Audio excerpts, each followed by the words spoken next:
Online education में आपका स्वागत है। मैं Shamim Zakaria GBM high school हिंगन घाट डिस्ट्रिक्ट वर्धा में कार्यरत हूँ। तो आइए आज हम सिंक वाली ताई का अध्ययन करते हैं। इसकी लेखिका सुनीता जी है। जन्म 29 जनवरी 1954 सालवन हरियाणा में हुआ था। सुनीता जी अधिकांश छोटे बच्चों और किशोरों के लिए सहज और सरल कहानियाँ लिखती है। पत्र पत्रिकाओं में अनेक आलोचनात्मक लेख बच्चों के लिए उन्होंने लिखा है। उनकी कई कहानियाँ आलेख छपे हैं और उन्होंने कई कहानियों का अनुवाद भी किया है।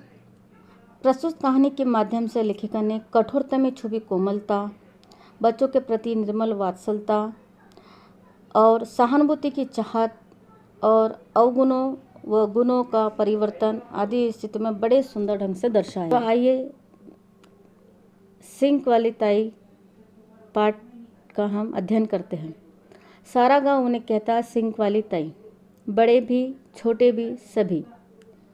सालवन गांव में वह सिंक गांव से ब्याह कर आई थी, तभी से उनका नाम सिंक नाम से जुड़ गया था। ऐसा जुड़ा कि वो अपना नाम भी उन्हें याद नहीं। कोई 50 बरस तो हो ही गए सिंक वाली ताई को इस गांव में आए। जब वो ब्याह कर आई थी तो 16 बरस की थी। अब 70 से वो कुछ कम ही होंगी। इन बीच उसने बहुत सारे दुख झेले। पति किशोरी लाल फौज में थे, बड़े दिलेर और खुशमिजाज। हर कोई उनकी तारीफ़ करता। नहीं दुल्हन बनकर जब वो गांव में आई थी तब उनके लिए ये बहुत ही खुशी भरे दिन थे। मगर शादी के 4 ही साल हुए उनके पति की मृत्यु हो गई। उसके बाद उनके सास ससुर का साया भी सर से उड़ गया। सिंक वाली ताई रह गई केवल अकेले। हालांकि अकेले भले ही हो, दमक इतनी थी कि मजाल है कोई दबा ले या कोई उल्टी सीधी बातें कर दे, 1-4 सुनाती। इसलिए आस पड़ोस के लोग भी जरा दूर ही रहते थे। दिखने में भी बड़ी लंबी चौड़ी खूब ऊंची कद काठी वाली थी।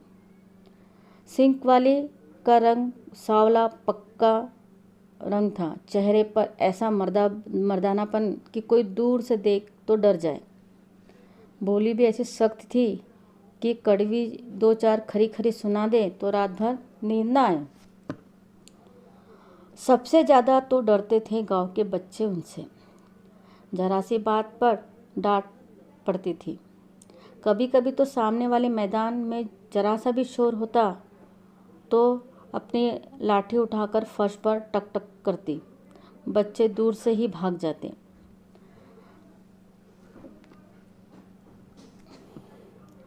कुछ बच्चे तो शक्ल देखकर ही वड़नछू हो जाते।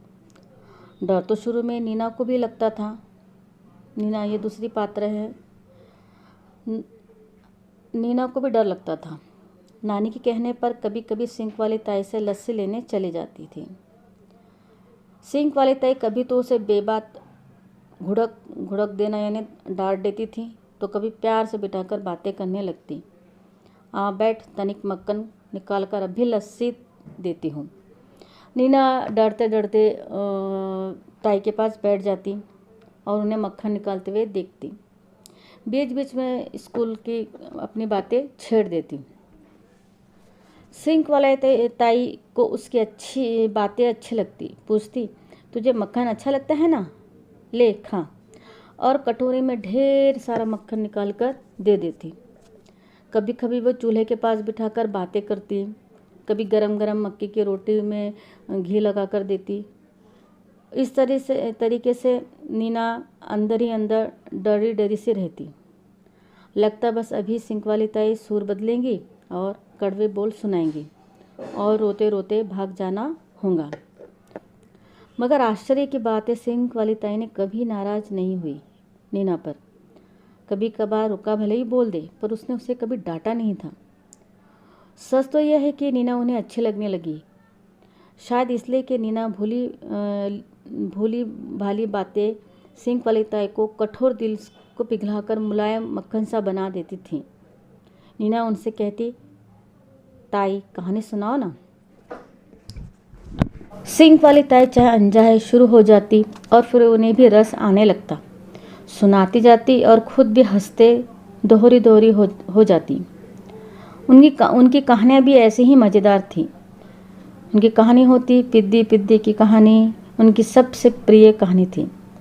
जितनी बार सुनाती खूब हंसती और हंसते हंसते उनका पूरा शरीर हिलता और खुशी के हिलोर से भर जाता। कभी कभी नीना भी उन्हें किताब में लिखी बातें सुनाती।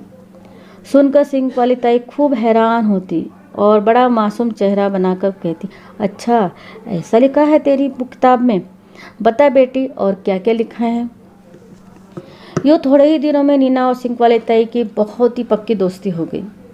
लोग हैरान हो जाते, इस नन्ही सी बच्ची को भला क्यों सिंक वाली ताई इतना प्यार करने लगी। ये भी सब सिंक वाली ताई को आँख से थोड़ा कम सूझने लगा है। यह भी सबसे पहले नीना को ही महसूस हुआ यह कि एक बार नीना को घी बूरा खिलाने के लिए उन्होंने रोक लिया और जब वो घी बूरा बना रही थी तभी नीना को शक हुआ कि शायद वो बूरे की जगह नमक डाल दे रही है। देखा तो टोका, क्या कर रही हो ताई, ये बुरा नहीं नमक है। सिंक वाली ताई थोड़ी शर्मिंदा हो गई। क्या करूँ बेटी, आँख से कुछ कम सूझता है। अच्छा हुआ जो तूने देख लिया। कहते कहते उनका चेहरा थोड़ा रुआसा हो गया। गांव में कोई उनकी हमदर्दी नहीं रखता था, भला वो दुख अपना किसे कहे। नीना बोली, ताई कहो तो मैं नानी से थोड़ा काजल ले आऊँ। मेरी नानी बहुत अच्छा काजल बनाती है, शायद आपको आपकी आँखें भी ठीक हो जाए। अच्छा ऐसा काजल है उनके पास? एक बार सुना तो था, पता नहीं किसने कहा था। फिर तेरी नानी देंगी मुझे? देंगी क्यों नहीं, अरे ताई वो तो बहुत गुण गाती रहती है आपके। कहती है सिंक वाली ताई की ज़ुबान भले ही कड़वी हो पर दिल की बहुत अच्छी है। गांव में उन जैसी भली और मेहनती औरत और नहीं है।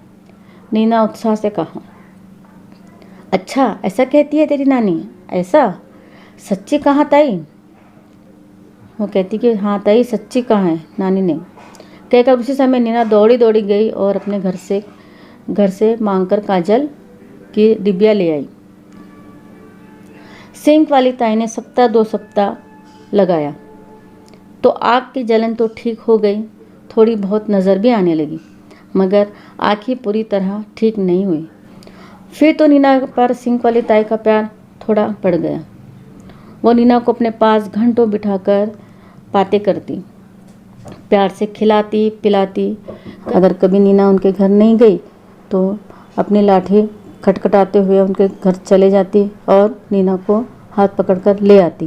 कहती, नीना तू अपनी किताब भी ले ले, मुझे पढ़कर सुनाना। नीना अपनी हिंदी की किताब में से कभी उनको सबको हंसाने वाली चतुर पीटर की कहानी सुनाती तो कभी प्रेमचंद की 2 बैलों की कहानी। सुनकर सिंक वाली ताई खूब खुश हो जाती। सच्चा कहा भाई, एकदम सच्ची कहा। यह फिर भी खुद किसान और पिद्दी चिड़िया का किस्सा छेड़ देती या फिर कभी लौटन कबूतर का। नीना सिंक वाली ताई का प्यार गांव के शरारती बच्चों को तो चुभ ही रहा था, यानी जलन हो रहा था। बदला लेने के लिए उन्हें सिंक वाली ताई को तंग करना शुरू कर दिया। ताई दिन में सिर्फ एक दफ़े चिल्ला जलाती और एक बार रोटियां बनाकर पूरे दिन के लिए रख लेती। ये बच्चों को मालूम पड़ गया। उद्यमी बच्चों ने उस पर गाना बना लिया, सिंक वाली ताई कितनी रोटी खाई कितनी बचाई, कितनी ये लौटे ने आकर चुराई। अब सिंक वाली ताई मक्खन निकालकर एक छोटे से मर्तबान में रख देती और ढक्कन ढाक कर नीना के लिए रख देती। जब नीना आती तो उसे वो निकाल कर देती। इस पर भी बच्चों ने गाना बना लिया, सिंक वाली ताई खोल के ढक्कन खिला दे मक्खन, तू पीना छाछ हम खाए मक्खन। ताई की शरारती बच्चों की हरकत से तो उन्हें गुस्सा बहुत आता था, पर सब्र कर जाती थी। अब बच्चों को भी ये पता चल गया था कि उसे कम दिखाई देता है और वो ज़्यादा चल फिर नहीं सकती, तो अब बच्चे भी थोड़ा कम डरा करते थे। पर एक दिन की बात है, बच्चों ने कुछ ज़्यादा ही चिढ़ा दिया तो ताई अपना गुस्सा काबू नहीं कर पाई। लाठी लेकर पीछे दौड़ी, पर अभी कुछ ही आगे गई थी कि एक गड्ढे में उनका पैर पड़ा और उनकी लाठी छूट गई और वो लड़खड़ाकर जमीन पर गिर गई। सर से खून बहने लगा और एक पैर बहुत ही बुरी तरह मुड़ गया। ताई हाय हाय करती रही। उन्होंने खुद उठने की 2 बार कोशिश की, पर लाचार थी। बच्चे दूर से देख रहे थे, पर पास आने की उनकी हिम्मत नहीं हुई। आखिर गोलू और भीमा ने किसी तरह आगे आकर उनको सहारा दिया और उसके घर अंदर ले गए। तब नीना ने सुना तो वो दौड़ी दौड़ी घर गई और नानी को बुला लाई। नानी और नीना दोनों बड़े प्यार से सिंक वाली ताई को अपने घर ले गए। 1 महीने तक उसकी सेवा की और उन्हें हल्दी मिला दूध पिलाकर उनके सर पर हल्दी तेल लगाकर पट्टियाँ बांधी। सिंक वाली ताई के मुख से नीना के लिए बहुत आशीर्वाद निकलता था। उनकी कड़वाहट न जाने कहाँ गायब हो गई। यहाँ तक कि जिन बच्चों के कारण वे गिरी, उनके लिए भी कोई कड़वाहट शब्द उनके मुंह से नहीं निकला। अब पहले तो बच्चे दूर दूर रहे, डरे डरे रहे, पर फिर भी वे नीना के साथ मिलकर ताई की सेवा में जुट गए। कोई महीने 1.5 महीने में पूरी तरह वो ठीक हो गई। ताई को नीना और बच्चे उन्हें घर छोड़कर आए। अब तो बच्चे हर समय उन्हें घेरे रहते, अपनी किताब में से पढ़ पढ़ कर उन्हें कहानियाँ सुनाते, महाभारत रामायण की कथाएं भी सुनाते। सुनकर ताई भी खुश होकर उन्हें दिलचस्प किस्से कहानियाँ सुनाती। कभी किसी अलबेले जादूगर की तो कभी पिद्दीपुर की महारानी की। बचपन की हजारों कहानियाँ उन्हें याद थी। उनका खजाना कभी खत्म ही नहीं होता था। ये सुनकर बच्चे भी हंसते और संग ताई भी। एक तरीके से बच्चे पूरी तरह उनसे हिल मिल गए थे। अब अचरज की बात यह है कि नीना के काजल का असर था या फिर बच्चों की खिलखिल यानी बच्चों की खिलखिलाहट का। सिंक वाली ताई को बहुत साफ दिखाई देने लगा था। उनकी आंखें ठीक होते चली थी। अब सिंक वाली ताई कभी कभी कह उठती, आज मैं समझ पाई कि प्यार लुटाने से ही प्यार मिलता है। नीना मुस्कुराकर कहती, ताई जब मैं बड़ी होंगी ना तो सिंक वाली ताई की कहानियाँ नाम से तुम्हारी कहानियों की एक किताब छपवाऊंगी। सुनकर बलैया लेती है और इस तरह मीठी मीठी मोहक हंसती है कि कुछ ना पूछो। इस तरह इस पाठ से हमें ये संदेश प्राप्त होता है कि हम कठोर से कठोर व्यक्ति को भी अपने अच्छे व्यवहार से, अपने प्रेम भरे स्नेहपूर्ण व्यवहार से उनके व्यवहार को बदल सकते हैं। और इसलिए हमें हरदम सदैव किसी से भी स्नेहपूर्ण और अच्छाई का व्यवहार करना चाहिए। तो इस तरीके से आज की कहानी यहीं ख़त्म होती है। तो बच्चों, पाठ का अध्ययन यहीं ख़त्म होता है। हम उम्मीद करते हैं कि आपको ये कहानी बहुत अच्छी लगी होंगी और आपको इसमें कुछ सीख भी प्राप्त हुई होंगी। आगे हम आपको इस पर प्रश्न पूछेंगे और आप इस पाठ को पढ़कर और सुनकर प्रश्नों के उत्तर देने